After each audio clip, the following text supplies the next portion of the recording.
Sementara dalam menyikapi kondisi ekonomi global, Presiden Prabowo Subianto memastikan pintu negosiasi dengan negara lain terus terbuka. Namun Prabowo Subianto tekankan Indonesia tidak akan mengemis kepada negara lain. Kita dihantam tarif berapapun, kita akan berunding, akan negosiasi. Kita hormati, tapi kita percaya kepada kekuatan kita sendiri, saudara sekalian. Kalaupun mereka tidak membuka pasar mereka kepada kita, kita akan survive. Kita akan tambah kuat. Kita akan berdiri di atas kaki kita sendiri.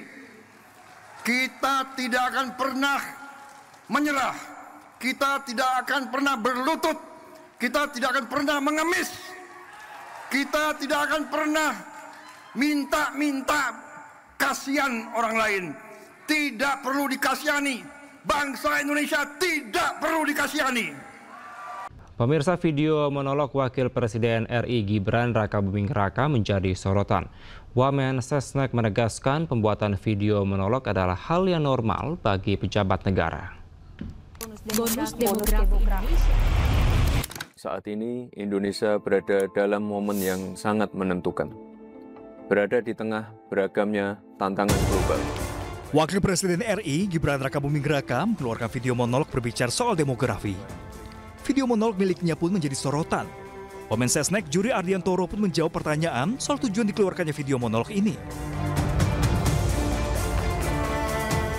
Ya, ada banyak cara komunikasi para pejabat, Pak Presiden, Pak Wapres, Pak Menteri, dan seluruh pejabat yang lain tentu punya kepentingan untuk menyampaikan hal-hal yang perlu diketahui oleh masyarakat.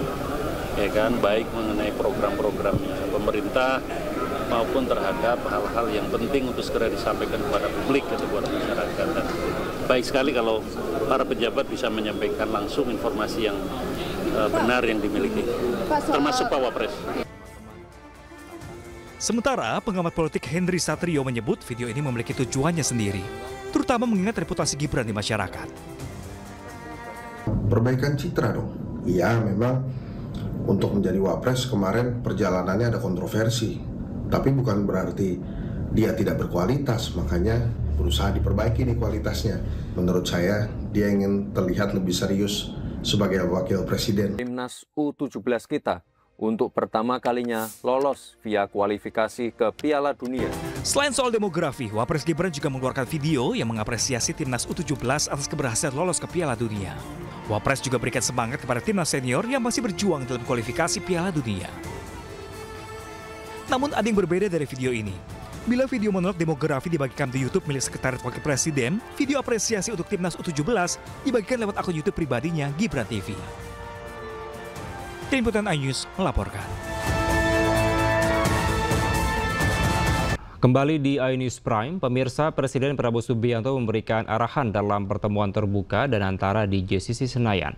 Prabowo mengaku arahan tersebut digelar secara tertutup karena banyak jajaran direksi BUMN yang terdapat teguran. Prabowo Subianto memberikan arahan strategis dana antara terutama dalam berkolaborasi dengan BUMN. Melalui dana antara, pemerintah akan menginvestasikan sumber daya serta aset BUMN ke berbagai proyek yang memiliki dampak besar bagi keberlangsungan ekonomi Indonesia. Usai memberikan arahan, Prabowo mengungkapkan bahwa pertemuan digelar secara tertutup karena ia banyak menegur sejumlah direksi BUMN serta akan mengevaluasi kinerja para direksi.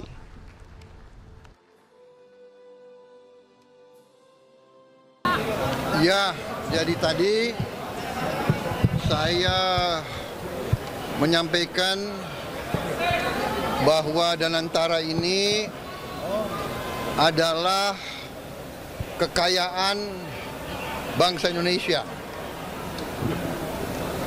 Harus dikelola dengan sebaik-baiknya, dijaga, dirawat dengan sistem yang transparan dan sangat ketat. Karena ini adalah kekayaan yang luar biasa dan bisa mendorong kebangkitan kita. Kita kelola dengan baik, kita hitung aset-aset kita, ternyata kita kaya. Mungkin sebentar lagi kekayaan Danantara akan tembus 1 triliun US dollar. Dan kalau dikelola dengan baik, ini bisa menghasilkan dana yang besar untuk bangsa kita. Itu pendekatan saya seperti itu.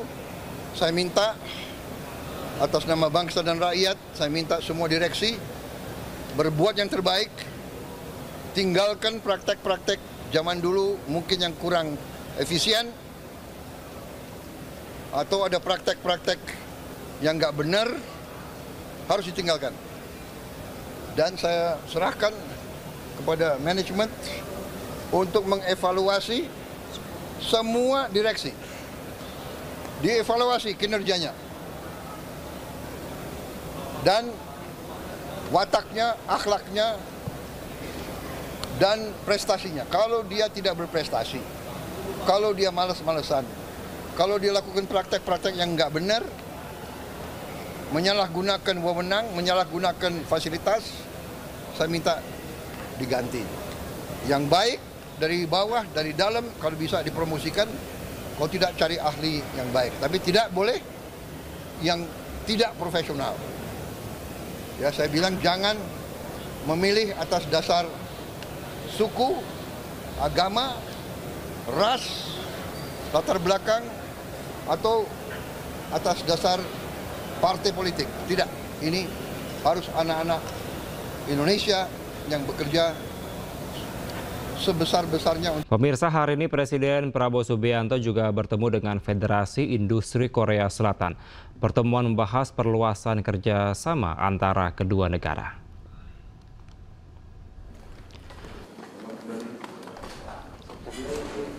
Pertemuan dengan organisasi ekonomi terbesar di Korea Selatan digelar di Istana Merdeka pada pagi tadi. Presiden Prabowo Subianto menyambut langsung para delegasi di ruang Jepara Istana Merdeka. Dalam pertemuan ini, Presiden Prabowo Subianto didampingi Wakil Presiden RI Gibran Rakabuming Raka dan Menteri Koordinator Bidang Perekonomian Erlangga Hartarto. Tak ketinggalan Menteri Investasi dan juga Hilirisasi, sekaligus CEO Danantara Rosan Roslani ikut hadir dalam pertemuan ini. Pertemuan digelar untuk memperkuat hubungan ekonomi dan juga memperluas peluang kerjasama investasi antara Indonesia dan juga Korea Selatan di berbagai bidang.